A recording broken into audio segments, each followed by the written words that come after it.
So far, you've seen how to write expressions that operate on numbers, and you've learned the primitive call rule for evaluating those expressions. But numbers aren't the only primitive kind of data in Racket. In this video, we're going to learn about strings, which are used to represent words and names, and images, which let us start to build up pictures. We won't have to learn any new evaluation rules, though, because calls to string and image primitives work just like calls to number primitives. So even though this video is a little bit long, I think you'll find it moves along quite quickly. First we'll look at string primitives, then we'll look at some image primitives.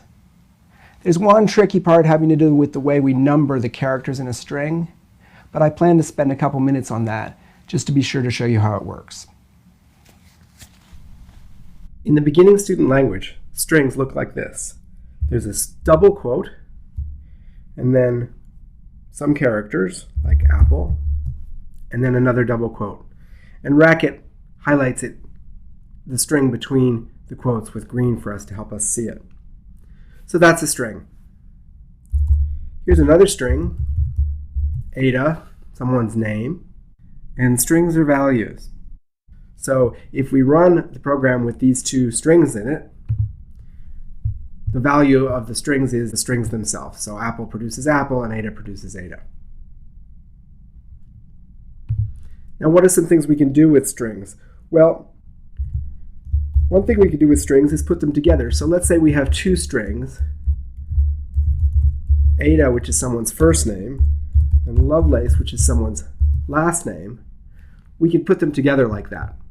And if we run that, string append is an operation kind of like plus, but for strings. It glues the two strings together like that. And probably if it's somebody's name, we might want to put another space in there. And one way to do that would be to just add a third argument to string append that adds the extra space in there. And there we go. And there we get Ada Lovelace, who you might want to look up. She's very famous for computer scientists. In the 1840s, she wrote the first computer program ever written. It was written for a machine which at the time only existed on paper. The machine itself didn't run until quite recently, but she wrote the program in the 1840s. So that's one thing we could do with strings. We've got strings. We could put strings together like that. Let me just point out one little wrinkle about strings. This is a string.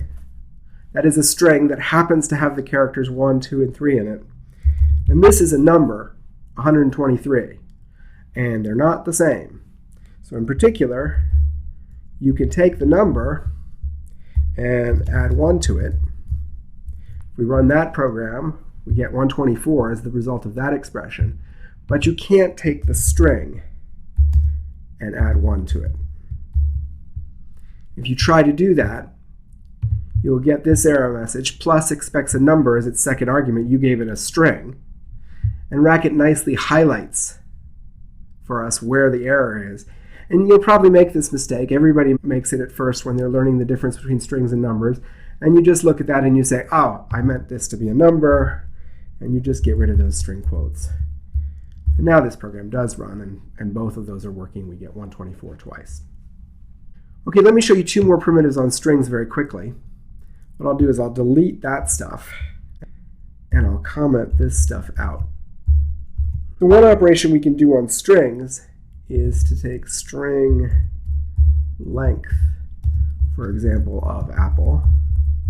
And string length is a primitive which tells us how long a string is, and that string is, let's see, APPLE, 5 characters long, sure enough. So that's one thing we can do with string. There's another operation we have called substring. And substring is going to let us take out parts of a string. So if, for example, we have a string like caribou, substring lets us take out parts of the string. And let me just give you an example here. If I say caribou 2 and 4, that's going to mean take out all the characters from 2 to 4. Give us just those characters.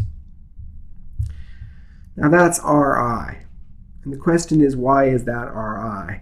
Well, there's a funny little trick here that computer scientists have played on the world, which is to use something called zero-based indexing.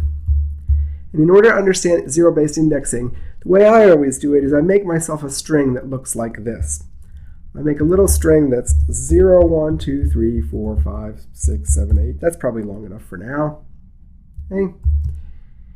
And what zero-based indexing means is it means that for substring, if we operate in this string here, 0, 1, 2, 3, 4, 5, 6, 7, 8, and we go from 2 to 4, it means start at character number 2 in zero-based indexing and go right up to, but not including character number 4 in zero-based indexing.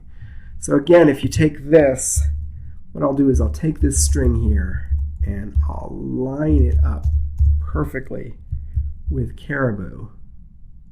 And now you can see why we get RI, because it's R starts at 2 and we end right before 4. So that's the trick of zero-based indexing. And you know, a lot of people make mistakes about this. They get what are called off by 1 errors because they confuse the zero-based indexing. Again, don't worry about it if that happens. One of the great things about computer programming is these machines are not fragile.